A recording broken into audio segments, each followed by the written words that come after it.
Hello and welcome to the Innsbruck Armoured Car Regiment channel. Today we will be covering the events of September the 17th to September the 26th, which will include the regiment's involvement in Operation Market Garden. September the 17th. A, B and D squadrons were in reserve around Pier and were visited by Lieutenant General Phillips Pip Roberts, commander of the 11th Armoured Division. A Squadron also sent out standing patrols along the canal from near Pont de Brie. Contact with the enemy was made on the road between Kalila and Bohot, with one car being left in observation. C Squadron spent the day liaising with the 4th Armoured Brigade. September the 18th.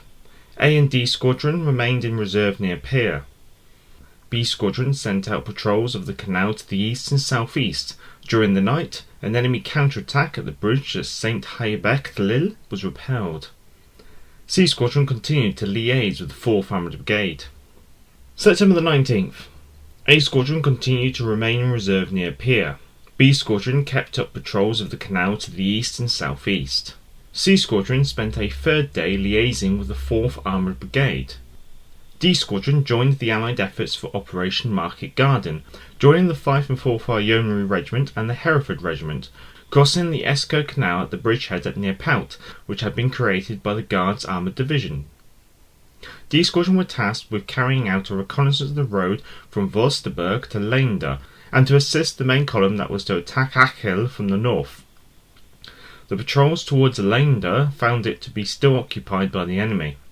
The attack on Achel from the north by the 5th and 4th Yeomanry Regiment and the Hereford Regiment was to coincide with an attack from the south by the 3rd British Division from a bridgehead that had been established at St. Hybec-Lille.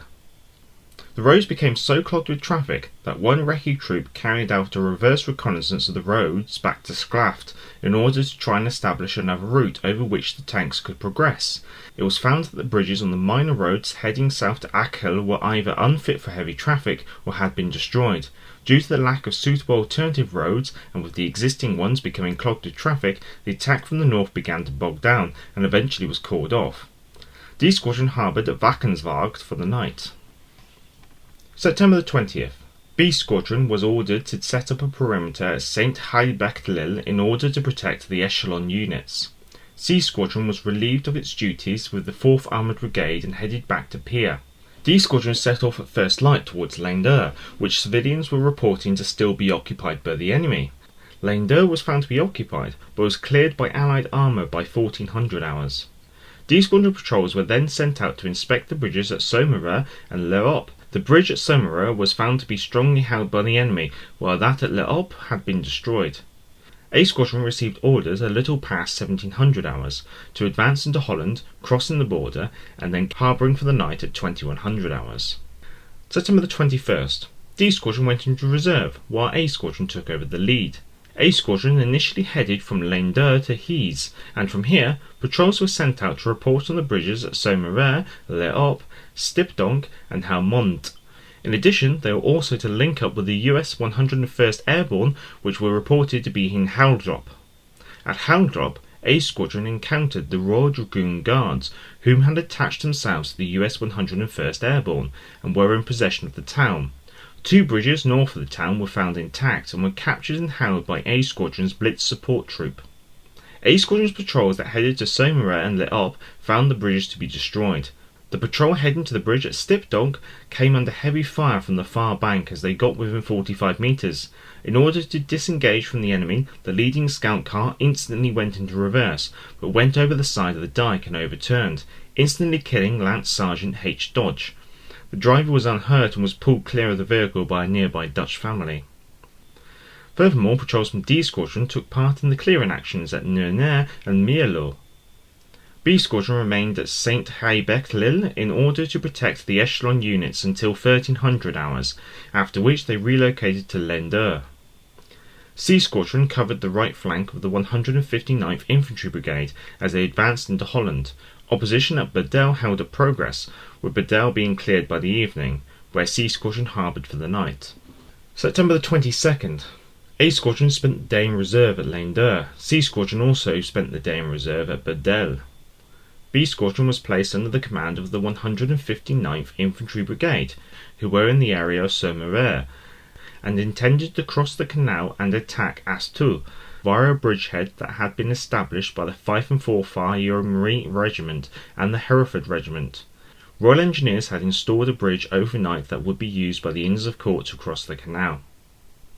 Astur was cleared by 1000 hours, at which time B Squadron crossed the canal. Once Astur was reached, patrols were sent out towards Mail and east to Les Sulles.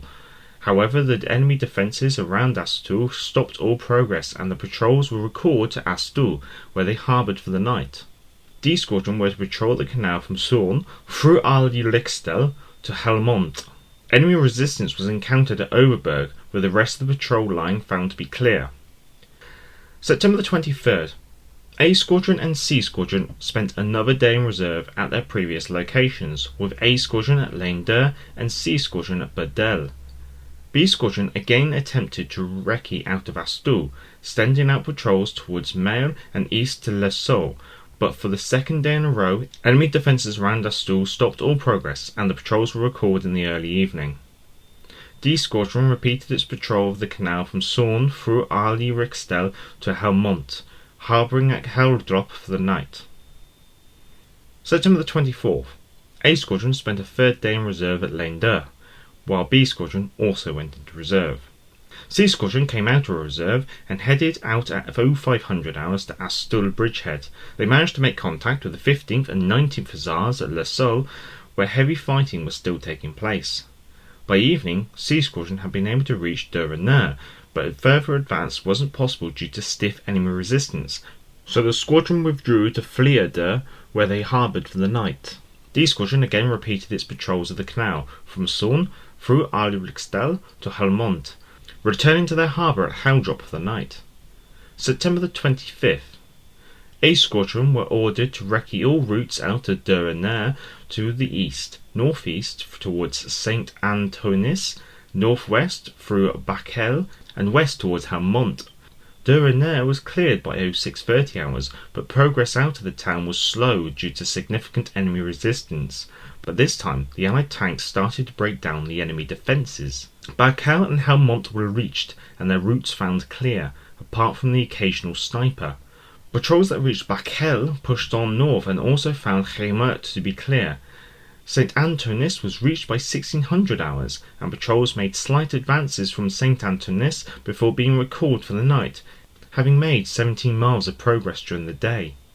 B Squadron spent the day in reserve again. C Squadron went into reserve, remaining at the harbour Flieder. D Squadron spent another day patrolling the canal from Sorn through Arles-Rixtel to Helmont, but also added an additional patrol from Helmont to Saumur. September the 26th. A Squadron went into reserve after its previous day's progress. C Squadron moved to Haldau, where they remained in reserve. D Squadron moved to nearby Heimat, where they went into reserve. B Squadron took over the lead and carried out a recce towards the River Meuse in the area of Calque to Overloon, with particular attention to the bridges at Hennep. Patrols reached Oude and Mill, where contact was made with flanking enemy troops. One patrol was sent through Ragavort towards Bergherg to inspect the bridges at Hennep, but the troop was ambushed at Bergherg, and the leading scout car was hit by a Panzerfaust. Lieutenant Briggs and his driver were wounded and taken prisoner. Enemy half-tracks were spotted in Boxmeer and Vortenmullum, so a corps went out to Allied air power, who provided a flight of Typhoons to deal with the enemy. Lieutenant Thomas and his patrol took over the attempts to reach Hennep and headed through Haps. At Hennep, Lieutenant Thomas carried out a detailed inspection of the steel bridge, but found it to be blown in 4 places and beyond the scope of repair. He was later awarded the Military Cross for his actions. Bergherg was found to be clear later that day as the enemy was withdrawing, and by the end of the day, B Squadron had carried out a recce of the River Meuse from St. Aghada to Samberg, finding all possible crossings destroyed. Patrols also joined Allied tanks and made their way to Overloon, which was still strongly held by the enemy.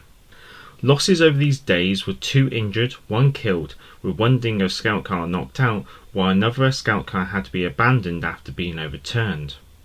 References are on screen, and I hope you can join me on October the 21st in the next video in this series, the Inns of Court Regiment's War Diary 80 Years On. Now the next video will cover the regiment's actions from September the 27th till October the 31st, as the next few months, covering the autumn of 1944 and winter of 1945, will be very quiet, as not a lot really happens with the Inchicore Regiment, and it becomes almost rather monotonous patrols along the River Meuse. However, we will be covering the details, but each video will, rather than cover a couple of days to a week, will be more likely to cover a full month's activity, although there will be some interesting events which do happen later in the year. However, until next time, kind regards and cheerio.